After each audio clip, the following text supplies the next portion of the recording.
The crystal glass trembled in Alara's hand as her rival's laugh, sharp and cruel as shattered ice, cut through the gala's polite murmur. "Tears, darling, how utterly pedestrian," Serafina whispered, her voice a venom-laced caress. "William needs a diamond, not a wilting flower."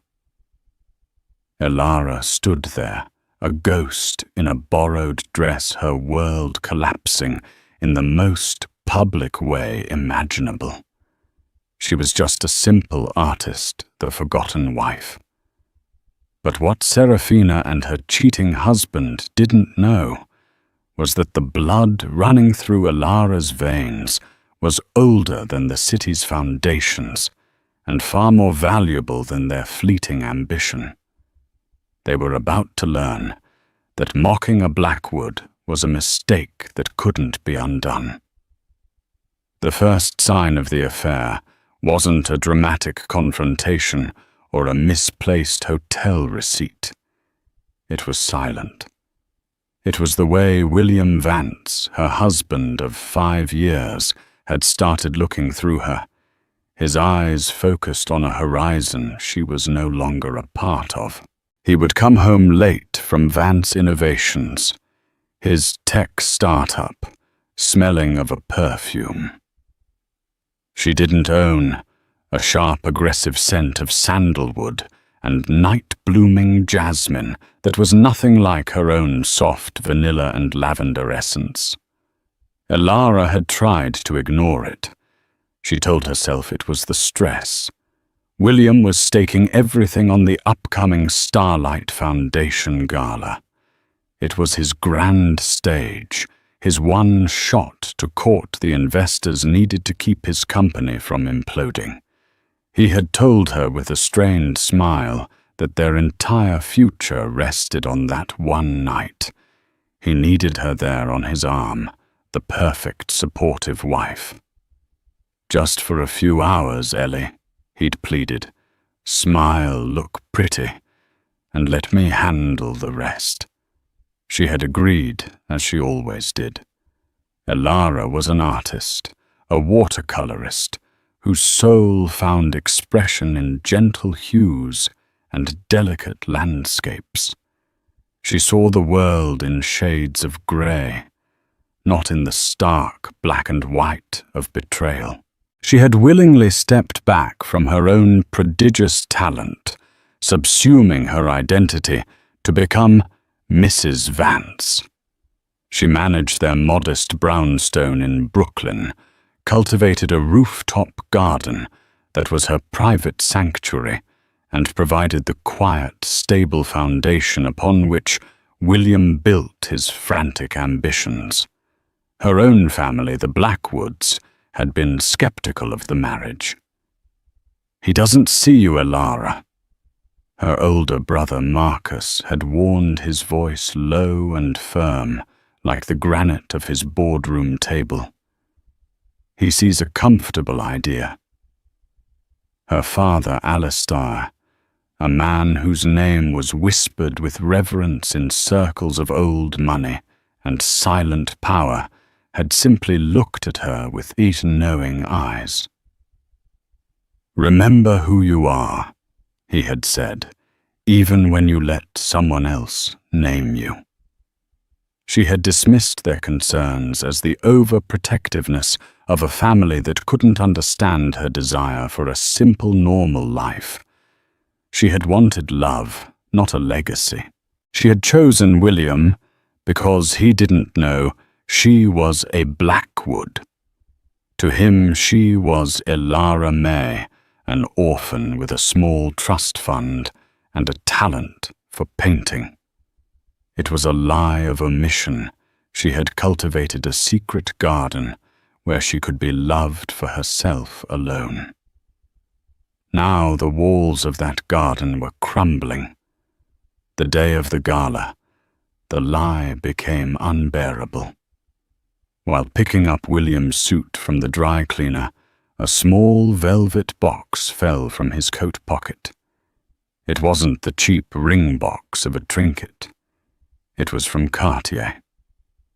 Her heart hammered against her ribs as she opened it. Inside, nestled on black silk, was a diamond necklace, a cascade of fire and ice, so brilliant it hurt to look at. It was not for her. Her birthday had passed 2 months ago. Their anniversary was in the spring. This was a gift for someone else. That evening, as she fastened the simple pearl earrings her mother had left her, she saw the confirmation on William's phone left carelessly on the dresser, a text from a Serafina. "Can't wait to see you tonight. I'll be wearing your gift. Let's show them all what power looks like. J&S, forever." The breath left her body in a ragged, silent scream. The room tilted. J&S, William and Serafina. It was real. The perfume, the late nights, the hollow space in their bed, it all crashed down on her. He wasn't just cheating. He was building a new life, a new couple right under her nose. And tonight, he was going to parade her, his clueless wife, into the same room as his mistress. The humiliation was a deliberate, calculated cruelty. "Ellie, are you ready?" William called from downstairs, his voice full of false cheer. She looked at her reflection. A pale woman with wide, haunted eyes stared back. The borrowed dress, a simple navy silk gown, felt like a costume. For a moment, she thought of shattering the mirror, of running away, of calling her father, and letting the Blackwood Empire obliterate this small, pathetic man. But a different kind of resolve settled in her chest, cold and hard as a river stone. No, she would not run. She would go to the gala. She would wear the name Vance one last time and watch him perform his final act. She would see with her own eyes the woman for whom he had traded her soul. The Starlight Foundation. Gala was held at Cipriani on Wall Street, a cathedral of capitalism, whose soaring marble columns and impossibly high frescoed ceilings were designed to make mortals feel small. The air thrummed with the low buzz of 1,000 conversations, the clinking of crystal and the scent of money, an intoxicating perfume of ambition and expensive cologne. Elara felt William's hand on the small of her back, a proprietary gesture that now felt like a brand.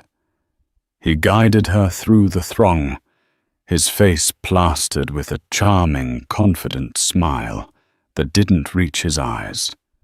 He was a master performer. "Darling, there's Arthur Harrison from the Harrison Group. I need 5 minutes with him. Just look lovely, won't you?" He squeezed her arm, a gesture of command disguised as affection, before abandoning her near a towering floral arrangement. Left alone, Elara became invisible. She was an oil and water mixture in this sea of champagne. Women in haute couture gowns dripping with diamonds appraised her simple dress with dismissive glances. Men in bespoke tuxedos looked past her, their eyes scanning for bigger players, more important connections. She was an accessory, and her owner had just set her down. And then she saw her.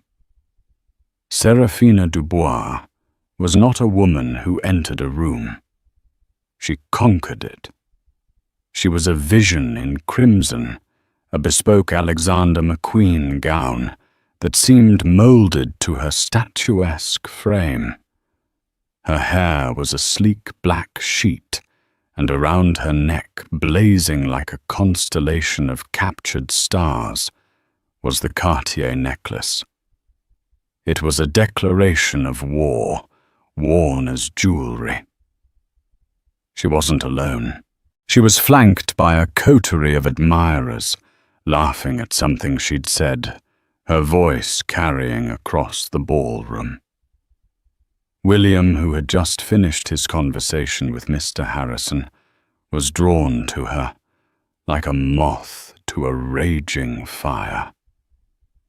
Elara watched a cold, clinical detachment settling over her as her husband approached this other woman.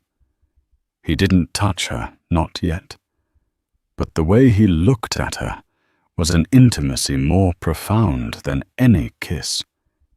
He leaned in, whispering something in her ear, and Serafina's responding laugh was throaty and triumphant. They were a tableau of power, beauty, and betrayal, and everyone was watching. Whispers followed in their wake. That's William Vance. His startup is the next big thing. And that's Serafina Dubois. Her father owns half of the media outlets in the city. Elara hadn't known that. William hadn't just found a mistress. He had found an upgrade, a strategic alliance. Elara felt a familiar sting behind her eyes and quickly retreated toward the shadowed terrace, desperate for air that wasn't thick with hypocrisy. The cool night air hit her face, but it couldn't cool the burning shame in her gut. She had been so naive.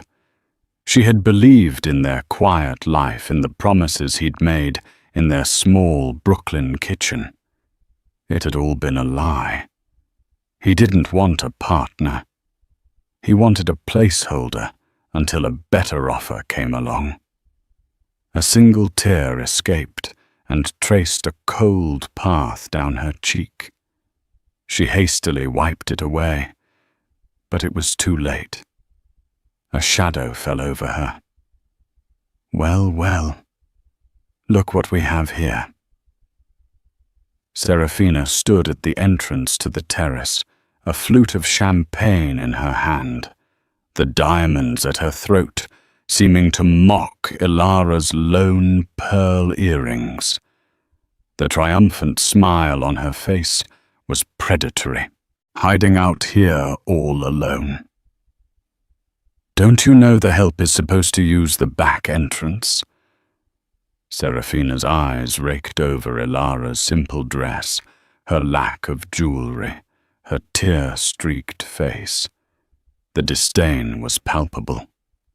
Elara stood frozen, her voice caught in her throat. This was the woman who wore her husband's affection like a trophy. Let me give you a piece of advice, Serafina continued, stepping closer, her voice dropping to a conspiratorial, venomous whisper. Men like William, they don't want a watercolor. They want an oil painting. Bold, expensive, and something they can show off. You're beige. A lovely, comforting, forgettable shade of beige. She took a delicate sip of her champagne, her eyes never leaving Elara's. He's going to be a titan of industry. He needs a titaness by his side. Not a... What is it you do, dabble with paints in a dusty little apartment? Every word was a perfectly aimed dart, striking at the very core of Elara's insecurities. Elara had made herself small for William, and now this woman was mocking her for it. The tears she had been fighting so hard to suppress began to well up, blurring the glittering lights of the city skyline behind Serafina's silhouette. She hated herself for her weakness, for letting this woman see her cry. "Tears, darling." Serafina's laugh was the final devastating blow. How utterly pedestrian. You should really go home. This is a party for winners. You're just reminding everyone of his humble beginnings. With a final dismissive flick of her wrist, Serafina turned and walked back into the warmth and light of the gala, leaving Alara alone in the cold, her quiet world not just cracked, but utterly and completely shattered. For a long moment, Alara simply stood there, the cold marble of the balustrade seeping into her palms. Serafina's words echoed in the silence, each syllable a fresh wound. Beige, forgettable, humble beginnings. She wasn't just a cheated-on wife. In their eyes, she was an anchor, a liability William was about to cut loose. The tears flowed freely, now hot tracks of humiliation on her frozen cheeks. It wasn't just the pain of betrayal. It was the sting of being so utterly misjudged, so thoroughly underestimated. She had spent 5 years dimming her own light so William's could shine brighter, believing it was an act of love. Now she saw it for what it was, a fool's sacrifice. Her hand trembled as she reached into her small clutch for her phone. Her thumb hovered over her father's name. Alistair Blackwood. One call to him, and William Vance's world would be reduced to ash before the night was over. Her father commanded empires with a single word. He could crush William's pathetic startup ruin, Serafina's media mogul father, and erase them from the social register with the cold, quiet efficiency of a winter frost. But that felt too easy. It would be her father's victory, not hers. It would be the act of a scared little girl running to her daddy.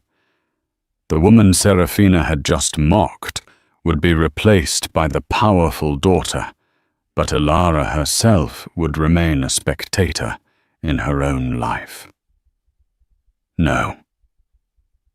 She needed her family, but not as a blunt instrument of revenge.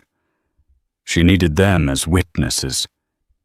She needed them to stand with her as she reclaimed herself. Her thumb moved down the contact list and pressed on Liam.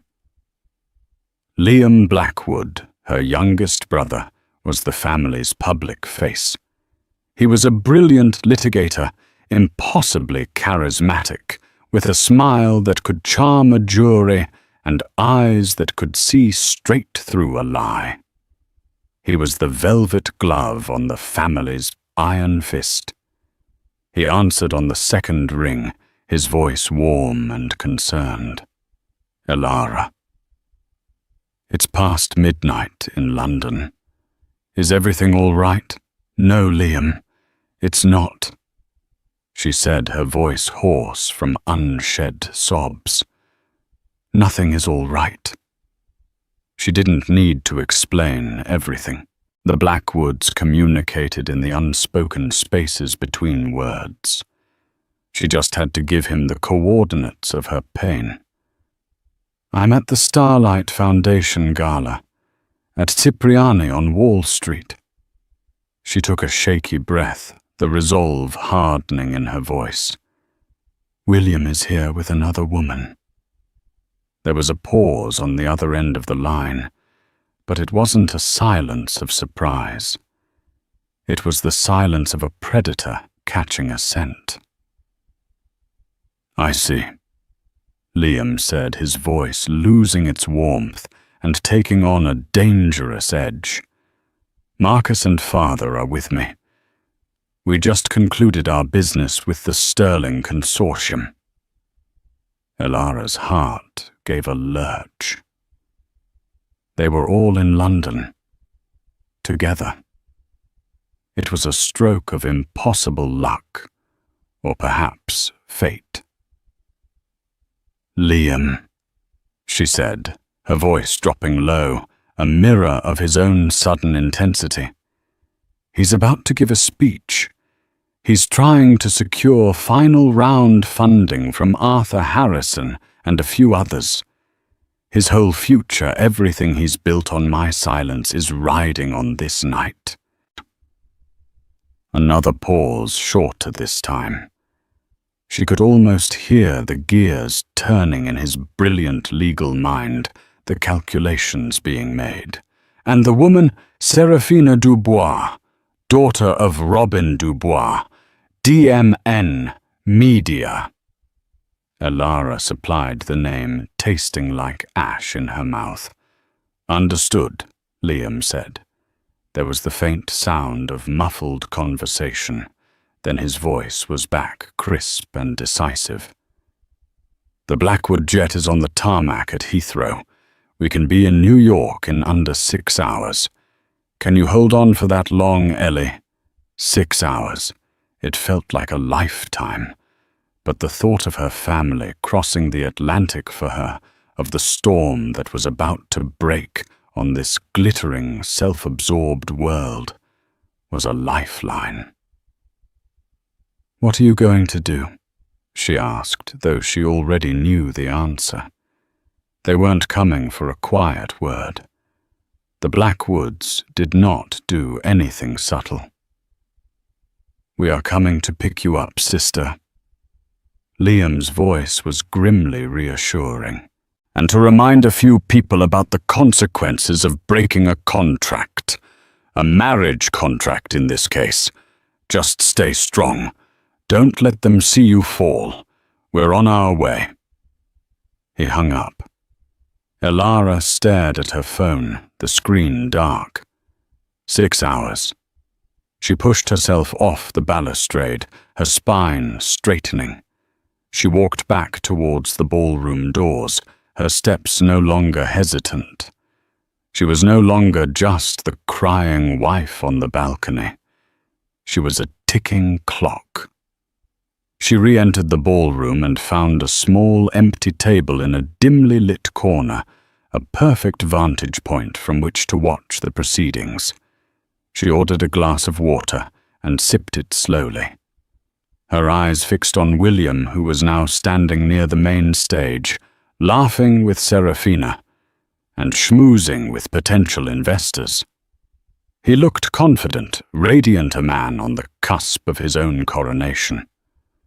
He had no idea that a transatlantic storm was gathering, and he was standing at its epicenter. The tears were gone, replaced by an icy calm. The prey had stopped running. She was now simply waiting for her pack to arrive. The next few hours unfolded in a surreal, slow-motion ballet of deceit. Elara watched from her shadowy corner as William worked the room. He was magnetic, his passion for Vance innovations infectious. He spoke of algorithms and market disruption of a future he was single-handedly building. Investors who had been on the fence men, like the stern Arthur Harrison, began to thaw, nodding along their faces, showing flickers of genuine interest. Seraphina was his perfect partner in this charade. She would drift into a conversation place, a perfectly manicured hand on an investor's arm, and murmur, "William is simply a genius. Getting in on the ground floor of Vance Innovations isn't an investment. It's a legacy." She was selling them as a package deal, a power couple in the making. At one point, William's eyes found Elara in her corner. A flicker of annoyance crossed his face, a silent command for her to either participate or disappear.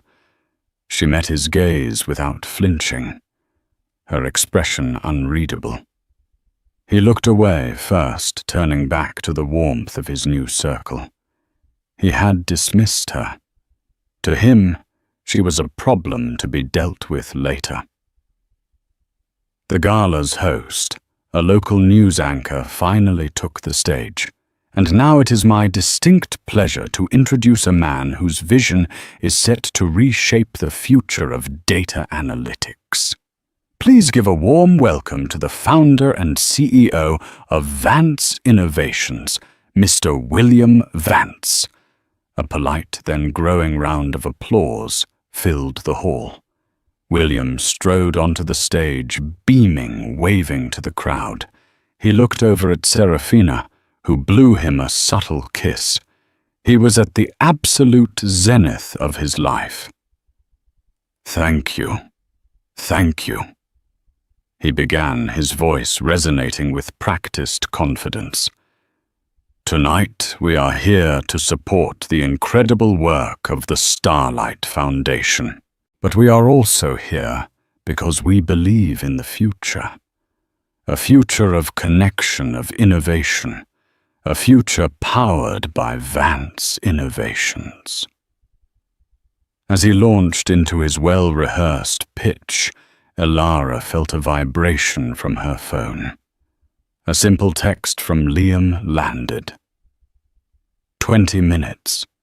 A slow, genuine smile touched Elara's lips for the first time that night. The clock was about to strike midnight. And then the subtle unraveling began. It was almost imperceptible at first. A junior event coordinator scurried over to the gala's main organizer, whispering frantically in her ear. The organizer's face went pale. She began speaking into her headset, her eyes darting nervously towards the main entrance. Then Arthur Harrison, the key investor William was trying to land, discreetly pulled out his phone. His eyes widened slightly as he read a message. He looked up at William on the stage, his expression souring from interest to alarm. He tapped the shoulder of another potential investor, a man named Peterson, and showed him the phone. Peterson's jaw tightened. Within minutes, a silent viral panic began to spread through the room's most influential players. Phones were checked, quiet, urgent conversations were had. The atmosphere in the room was shifting from celebratory to tense. William, blinded by the stage lights and his own ego, didn't notice. He was nearing his crescendo, his voice ringing with passion. "And with a final round of Series B funding, which I'm thrilled to announce we are closing tonight, Vance Innovations will not just compete, it will dominate." He was met with a scattered, uncertain applause. The energy in the room had evaporated. He looked confused, his confident smile faltering for the first time. He searched the crowd, his eyes finding Serafina. She gave him a questioning shrug, her own perfectly composed face showing a crack of confusion. It was then that the main doors of Cipriani swung open. Not with a crash, but with a silent, heavy authority that seemed to suck the air out of the room. All conversation ceased. Everyone turned to look. Framed in the grand archway were 3 men. They were not dressed for a gala. They were in dark, impeccably tailored business suits that seemed to absorb the light around them. They moved not with the swagger of new money, but with the unnerving stillness of absolute power. At the front was Alistair Blackwood. His hair was silver. His face was etched with the lines of 100 boardroom battles, and his eyes, a piercing shade of Arctic blue, swept across the room, with an expression of profound disappointment, as if surveying a mess his child had made. To his right was Marcus Blackwood, the current CEO of the multi-billion-dollar Blackwood Corporation. He was tall, severe, with a face that looked as if it were carved from granite. He held a tablet in his hand, and his expression was one of cold, surgical fury. And to his left, looking utterly at home as he surveyed the chaos he was about to create, was Liam Blackwood. He caught Alara's eye across the room and gave her the slightest, almost imperceptible nod. The pack had arrived. They began to walk forward, their footsteps echoing in the stunned silence. Security guards, who had clearly been given new instructions, flanked them, clearing a path through the frozen crowd. The whispers started tentative at first, then spreading like wildfire. "My God, is that Alistair Blackwood? What is he doing here? He hasn't attended a public event in a decade." "That's Marcus Blackwood. They say he can bankrupt a country with a phone call. The Blackwoods. Here." William stood on the stage, utterly paralyzed. His speech was forgotten. His moment of triumph turned to ash. He looked at these men, then at Alara in her corner, and for the first time a sliver of terrifying comprehension dawned on his face. Serafina too was frozen, her socialite's poise shattering. She recognized these men for what they were, the real gods of this world, beings from a stratosphere so far above her own, she couldn't have imagined it. The three Blackwood men did not stop until they reached the foot of the stage, their collective gaze fixed on the man trapped in the spotlight. The king's reign was over. His executioners had arrived. The silence in the grand hall of Cipriani was no longer just an absence of noise. It was a physical presence, heavy and suffocating. William Vance stood on the stage, bathed in a spotlight that now felt less like a celebration and more like an interrogation lamp. He looked down at the three men who had brought his world to a screeching halt, his face a mask of disbelief and dawning horror. Liam Blackwood. Ever the master of ceremonies was the first to act. With an effortless grace, he stepped onto the stage, took the microphone from William's limp hand, and addressed the spellbound audience. "Good evening," he said, his voice calm, yet carrying to every corner of the room. It was the voice of a man accustomed to holding the complete and undivided attention of a courtroom. "Apologies for the interruption. My name is Liam Blackwood. My brother Marcus, my father Alistair, and I are here on a rather urgent family matter." He paused, letting the weight of his name settle. He then turned his gaze from the audience to William, a smile playing on his lips that held no warmth whatsoever. "Mr. Vance, a very impressive speech, full of passion, full of ambition." He then looked across the room, his eyes finding Alara. He extended a hand towards her.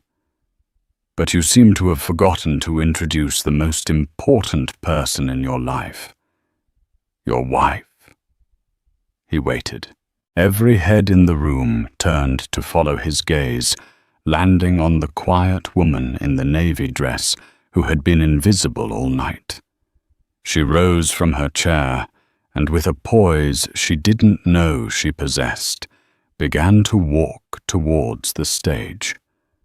The crowd parted for her as if she were royalty. Liam's smile widened as she approached. "We're here for our sister," he announced, his voice ringing with clarity. Elara Blackwood. The name hit the room like a physical blow. A collective gasp was audible. Elara Blackwood. Not May, not some simple orphaned artist. The Blackwood, daughter of Alistair's sister to Marcus and Liam, an heiress to one of the most powerful and fiercely private family fortunes on the planet. William's face drained of all color. It was the look of a man watching his own ghost rise from the grave. He stumbled back a step, his mouth opening and closing with no sound coming out. Seraphina's reaction was even more dramatic.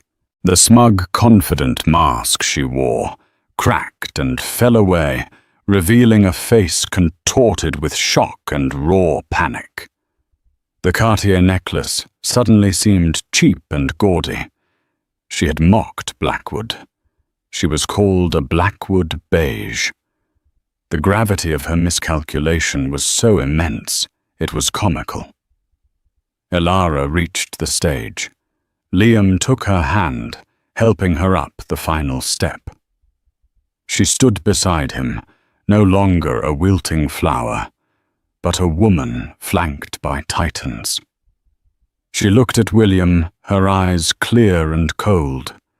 There was no hatred in them, only a profound and final pity. Then Marcus stepped forward. He never bothered to climb the stage. He didn't need to. His voice was low, devoid of emotion, and utterly devastating. He looked up at William, tapping the screen of the tablet in his hand. "William Vance," Marcus began, his tone that of a CEO delivering a terminal quarterly report. "As of 10 minutes ago, your primary investor, the Sterling Hayes Fund, was acquired in a hostile takeover by a subsidiary of the Blackwood Corporation. Their first executive action was to call in their investment in Vance Innovations effective immediately." William swayed on his feet. "No. You can't. I can." Marcus continued, his voice cutting through William's pathetic protest. "Furthermore, the second lien debt you took on to stay afloat last quarter. We bought that this morning, all of it. The bank that holds your business and personal credit lines. My father has been on their board for 30 years. As of this moment, your company is insolvent. Your assets are frozen, and every line of credit you have has been revoked." He looked from William to the pale-faced Arthur Harrison in the audience.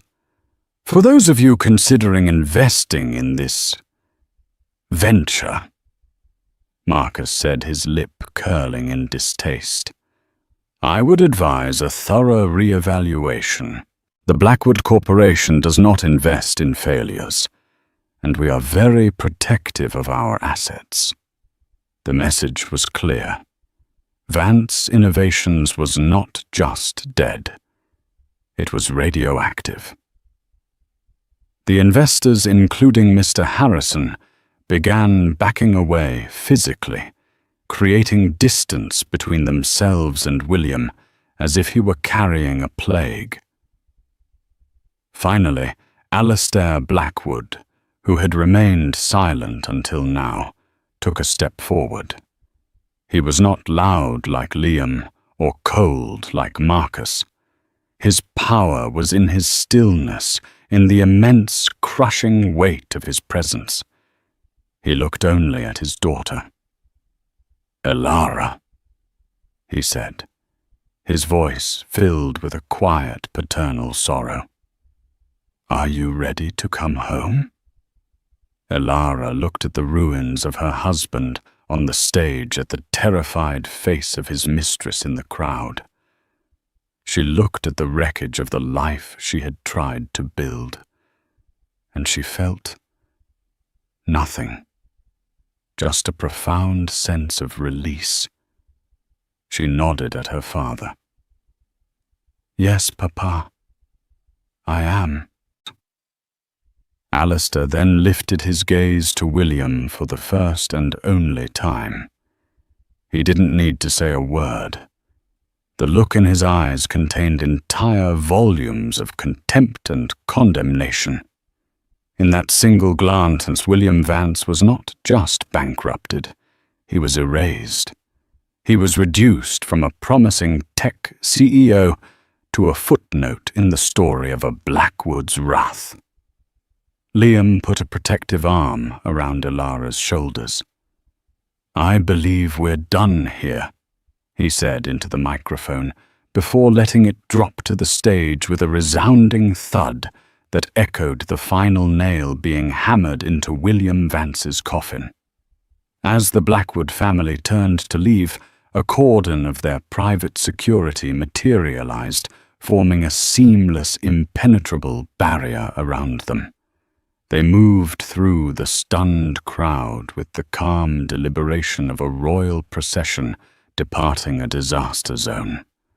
No one dared to speak to them. No one dared to meet their eyes.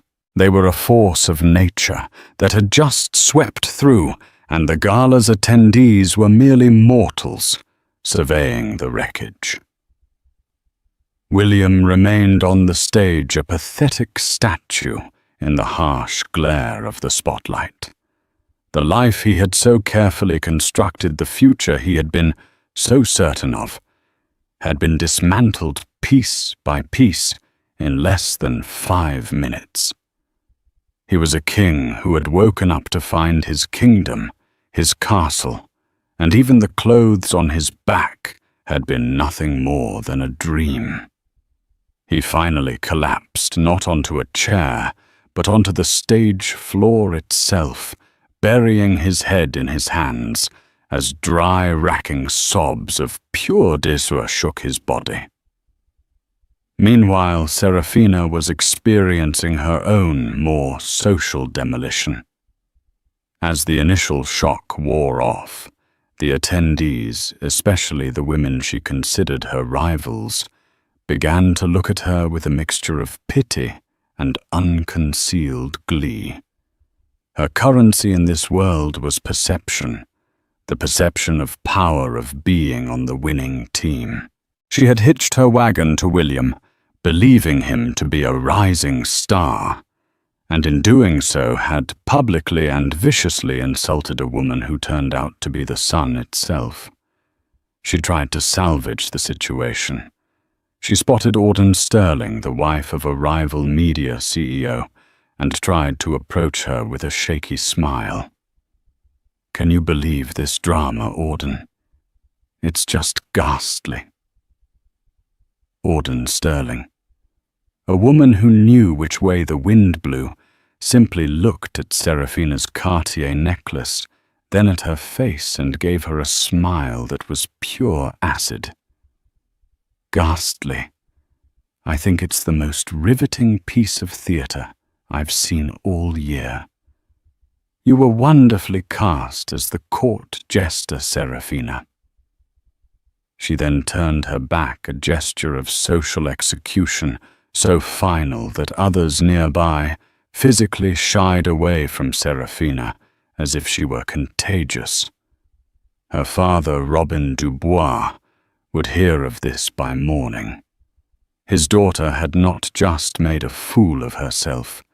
She had made a powerful, implacable enemy in the Blackwoods. The fallout for his own media empire could be catastrophic. In her desperate social climbing, Serafina had inadvertently started a war she could not possibly win. Her phone began to buzz with messages, but she didn't need to look. She knew they were from her furious father. Her charmed life was over. As Ilara walked towards the grand exit, flanked by her father and brothers, she felt a profound sense of dislocation. The opulent ballroom, which had seemed so intimidating just hours before, now looked small and tawdry. The powerful people she had been so afraid of now seemed like frightened children. She hadn't realized the scale of the world she had been born into. The power she had so casually set aside for a quiet life that turned out to be a lie. Just before they reached the doors, she stopped and looked back one last time. She saw William, a broken man, being helped off the stage by a bewildered event staffer. She saw Serafina standing alone in her crimson dress, a pariah in the world she had tried so desperately to conquer. There was no triumph in Ilara's heart, no taste of sweet revenge. There was only a vast, aching sadness for the woman she had been, the trusting, hopeful artist who had believed in a simple love. That woman had died on the balcony tonight.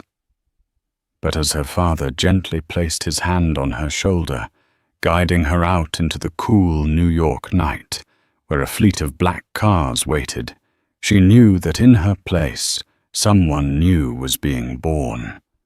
Someone stronger. Someone who would never forget the name she carried. Outside, the air was clean and cold. Liam opened the door to the lead car, a custom Rolls-Royce Phantom. "Where to, Ellie?" he asked gently. She looked at the glittering skyline of the city, a city that now felt like it belonged to her again. "Home," she said, her voice clear and steady. "The Blackwood Tower." It wasn't a request. It was a statement. She was no longer hiding in a Brooklyn brownstone. She was Ilara Blackwood, and she was going home. The life of Mrs. Vance was over. The real work, the work of rebuilding herself, was just beginning. The weeks that followed the Starlight Gala were a quiet storm of legal and financial maneuvering, orchestrated with brutal efficiency by Marcus and Liam. William Vance ceased to exist in any meaningful public way. His company was absorbed by a Blackwood subsidiary, its valuable assets stripped and repurposed, its name erased from the industry. He was forced into personal bankruptcy. The Brooklyn brownstone was sold to cover a fraction of his debts, and rumors swirled that he was last seen working a menial logistics job in a warehouse in New Jersey, a ghost haunted by the life he'd almost had. Serafina Dubois fared no better. Her father, in a desperate act of damage control, sent her on an indefinite wellness retreat to a secluded facility in Switzerland. Her social media went dark, her name was scrubbed from event lists, and the vibrant, cruel socialite became a cautionary tale whispered at cocktail parties. She had flown too close to the sun and had been incinerated by its fire. But Ilara was not interested in their fates. She had no time to spare for the ghosts of her past. She was too busy rediscovering herself. Living in the penthouse of the Blackwood Tower, a sky-high sanctuary of glass and steel overlooking a central park, she felt the fog that had clouded her life for 5 years begin to lift. In the beginning, her father and brothers were fiercely protective, treating her as if she were a fragile piece of porcelain that had been shattered. But they quickly realized she wasn't broken, just dormant. One morning, Alistair entered her private studio, a vast, light-filled space she hadn't used since her art school days. He found her, not with watercolors, but with massive canvases, her hands and clothes smeared with thick, vibrant oil paints. The gentle landscapes were gone. In their place were bold, abstract expressions of fury, sorrow, and ultimately a fierce, defiant joy. The colors were loud, the brushstrokes were aggressive. It was the work of a woman who was finally allowing herself to take up space. "This is powerful, Elara," Alistair said, his voice thick with emotion, as he looked at a canvas dominated by a slash of crimson against a backdrop of deep, stormy blues. "I spent 5 years painting in pastels to keep the peace," she replied, not taking her eyes off her work. "I'm done with pastels." With the full backing of the Blackwood Foundation, she began planning her first solo exhibition. She didn't want a soft launch in a small, polite gallery. She wanted to make a statement. Liam secured the entire ground floor of the MoMA for a one-night-only event. The art world was abuzz. Who was this Elara Blackwood, this unknown artist, with the backing of one of the world's most powerful families? The night of the exhibition was a coronation. The space was filled not with the socialites and hollow investors of the Starlight Gala, but with serious art critics, collectors, and fellow artists. Elara, dressed in a striking architectural gown of deep indigo, moved through the room with a quiet confidence that was more commanding than Seraphina's loud bravado had ever been. She was not Mrs. Vance, the supportive wife. She was not Elara Blackwood, the reclusive heiress. She was simply Elara the artist. Her work was a critical sensation. The New York Times Review, published the next morning, called her a vital, explosive new voice, her work a testament to the ferocious power of rebirth.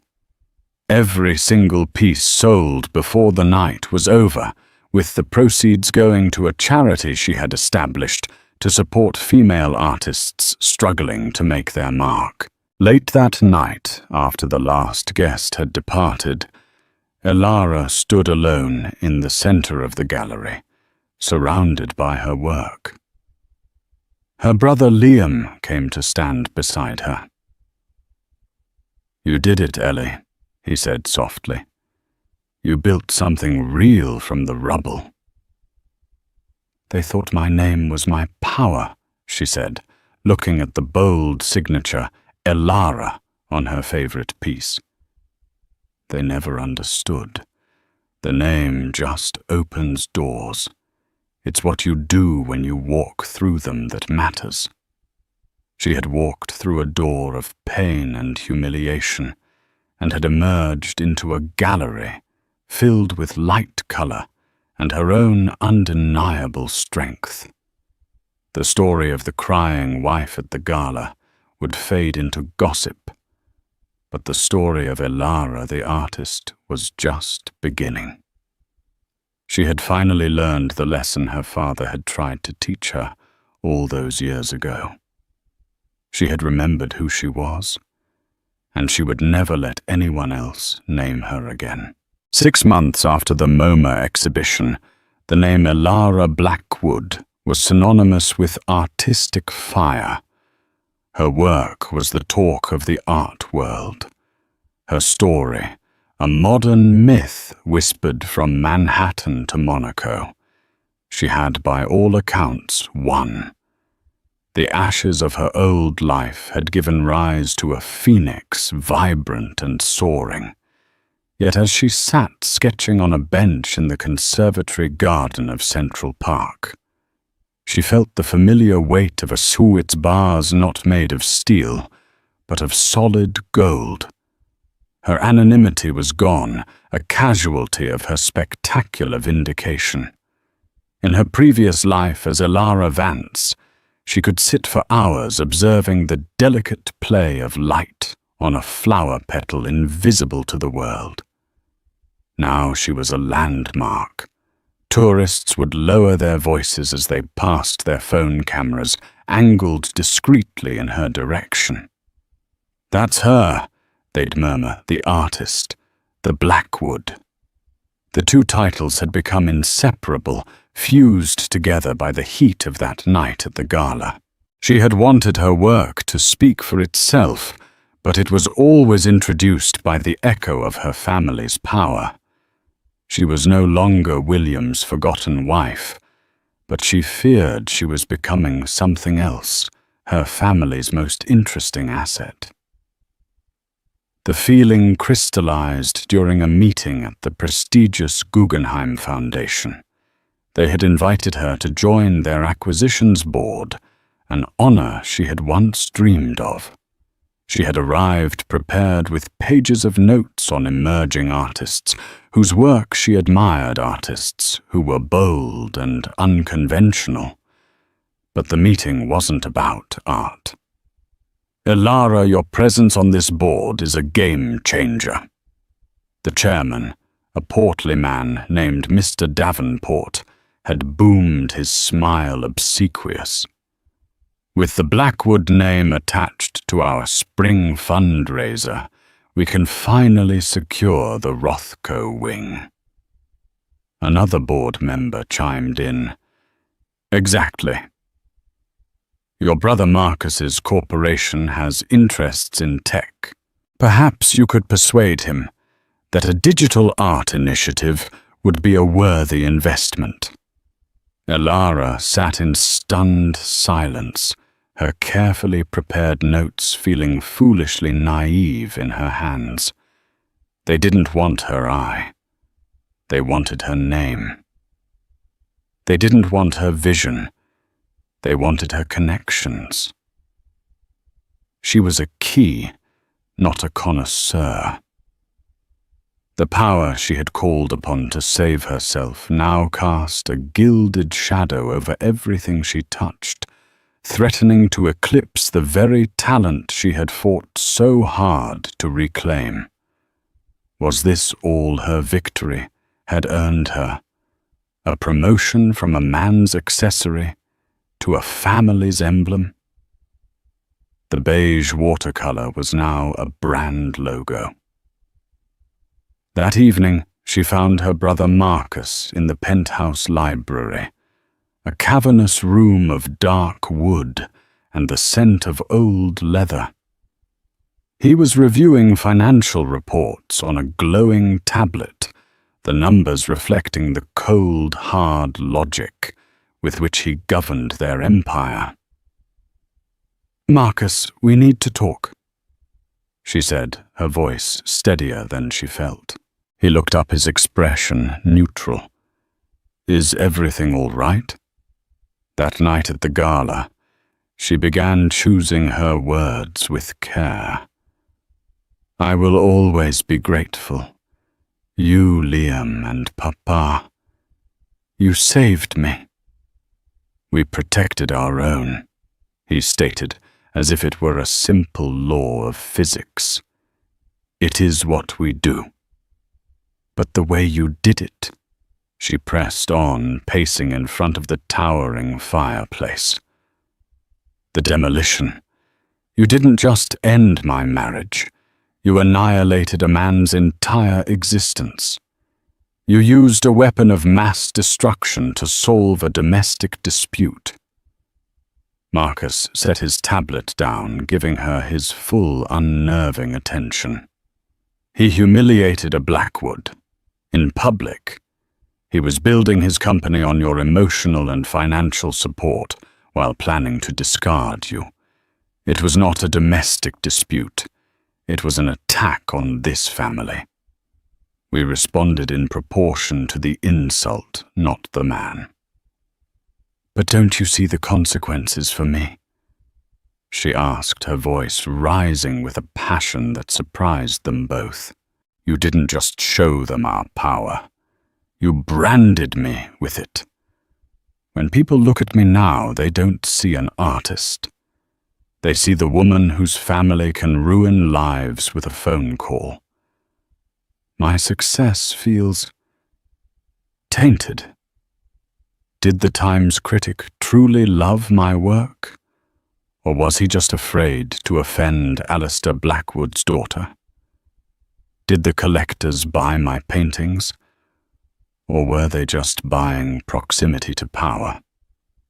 Her voice broke slightly on the last question. You saved me from William, but did you ever stop to think that you might be trapping me in something else? This name, it feels heavier than it ever has before. Marcus was silent for a long moment, his gaze analytical, as if he were studying a complex variable in an equation. I see, he said finally. His voice was not unkind, but it was devoid of sentiment. You are confusing the tool with the outcome. Our name, our power. It is a tool, nothing more. It can be a shield as it was for you that night. Or it can be a battering ram. That it can also be a spotlight is merely a side effect. The world, Elara, is not a gallery where things are judged on pure merit. It is a battlefield. You were wounded, and we eliminated the threat. He stood and walked over to the floor-to-ceiling window, looking down at the city lights. You ask if there was another way. Perhaps. A quiet divorce. A settlement. And you would have been known forever as the poor, tragic artist who was publicly cheated on. He would have succeeded on his own with his new wife, and you would have been a footnote.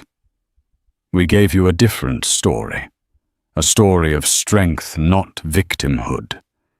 Yes, the name is a part of that story now. It is your birthright. To resent it is to resent the very shield that keeps you safe. He turned back to her. The question is not what the name does to you, Elara.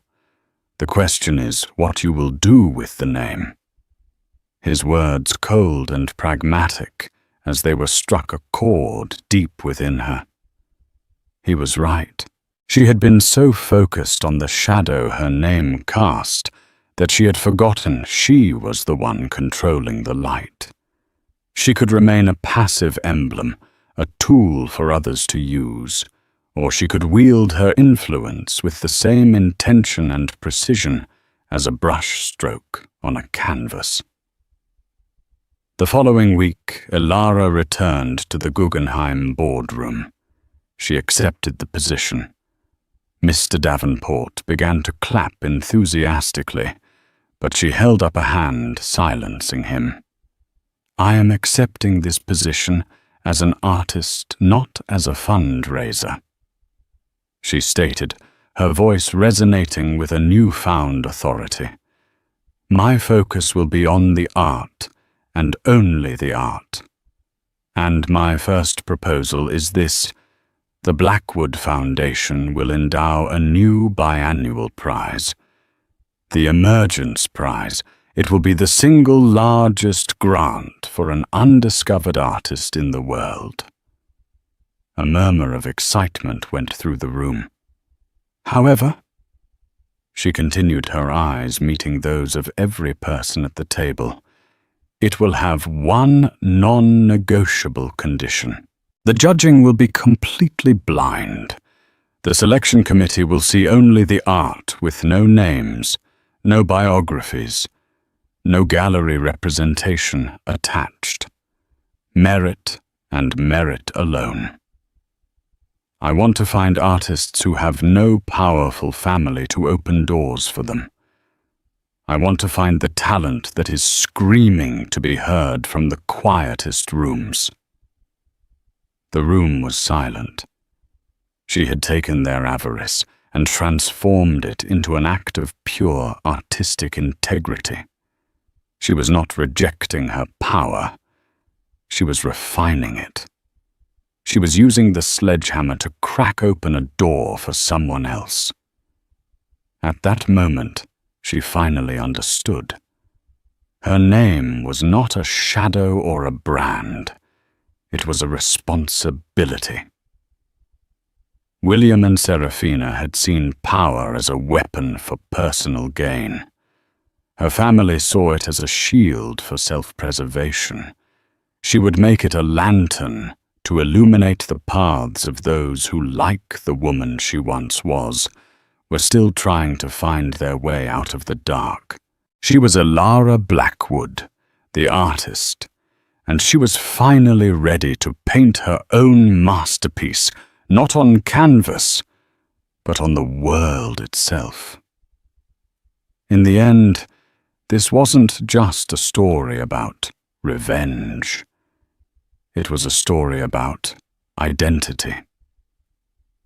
Elara's greatest victory wasn't the downfall of her tormentors, but the rediscovery of her own voice. She had to lose the name Vance to truly become Elara. So often in life, we allow ourselves to be defined by our relationships, our jobs, or the quiet sacrifices we make, dimming our own light for the comfort of others.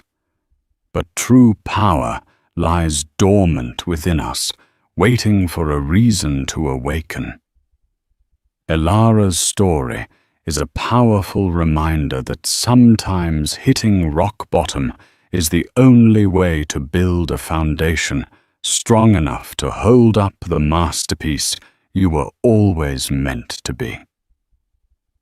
If this story of resilience and vindication resonated with you, and if you believe in the power of reclaiming your own narrative, please show your support by hitting that like button. Share this video with someone who might need a reminder of their own inner strength, and subscribe to our channel for more real-life stories that inspire and empower. Don't forget to ring the notification bell so you never miss an update. Thank you for listening.